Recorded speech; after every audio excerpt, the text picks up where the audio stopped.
The power of disaster. It was late morning and the traffic was moving like thick lava through the streets of Kathmandu. I was on the back of the motorbike and I was taking it all in. Oh, it smelled like incense, spices and freedom. My French boyfriend, the jet lag, and I, we were heading towards the temple. Just before, I had lost my wallet with 500 euros inside and he complained, "Oh, what kind of traveler are you, losing all the money?" But I trusted it would come back, and it did. A young couple had found it. Nepal is one of my favorite countries. Every time you walk down the street, someone is shouting out, "Namaste, Didi, come to my shop and have a cup of tea." And I often do. I enjoy chatting and joking with the local people while buying one of their small handmade goods. My favorite restaurant belongs to Tara. She's a beautiful mom of three, and she makes the most delicious momos. And while waiting, I always practice a bit of English with her kids. Oh, I was happy. The first time ever, I felt like I was at the center of my universe. I was exactly where I was supposed to be. It was lunchtime, and we were strolling down the streets, and I looked into the window of a small shop filled with jewelry, turquoise, coral pearls, and a bit of silver. And suddenly I heard this big bang. My God, it was so loud, my ears were ringing. When people were pulling me into a shop, and I heard this ripping sound, and I couldn't tell, was it my shirt or was it a tenant?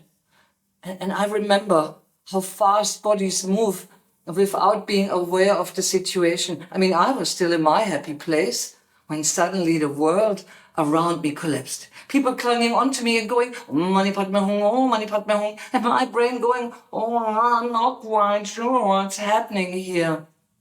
When seconds later, it all came to a stop. I ran outside and there was silence I never knew before. And a moment later, hell broke loose. All I could see was just clouds of dust everywhere. Sirens going off, people screaming, running in all directions. Tara's restaurant, a 4-story high building, collapsed into a big pile of rubble, people being buried underneath. And then other people digging with their bare hands until they were bleeding. And we were running, we ran for our lives, and the ground started shaking and moving, and more buildings collapsed. And cries of despair, and suddenly the smell of fear in the air. And it felt like the goddess Kali, the goddess of destruction, had opened her mouth to swallow all of us. And everything we take for granted, gone in 90 seconds. Nepal has been hit by the biggest earthquake ever, was all over the news the next day. Oh, and then we fled into the unknown, and 2 days later we reached a small village, the oasis of hope.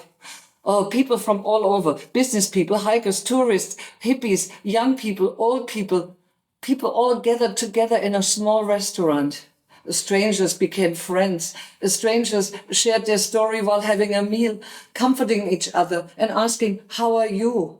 And suddenly we formed this big family, like a community. And it really didn't matter who you were or who you had been. And everything I had experienced in those days gave me sweet epiphany. Humanity is our fundamental setting. The more the world falls apart, the closer we grow together.